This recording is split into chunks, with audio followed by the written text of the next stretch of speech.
Wir haben neue BGM Pro Vergaser-Anschlussgummis entwickelt.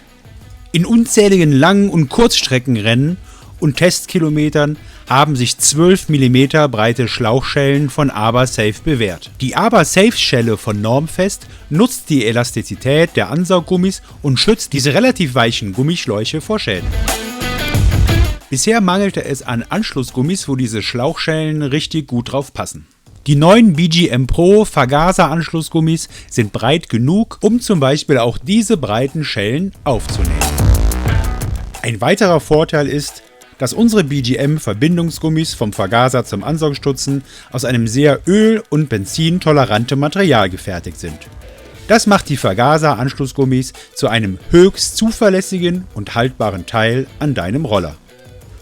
Die Verbindungsgummis gibt es in allen gängigen Größen: 28,5, 30, 35 und 40 mm.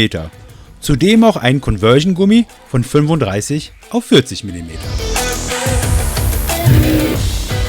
Jetzt erhältlich bei deinem Scooter Center.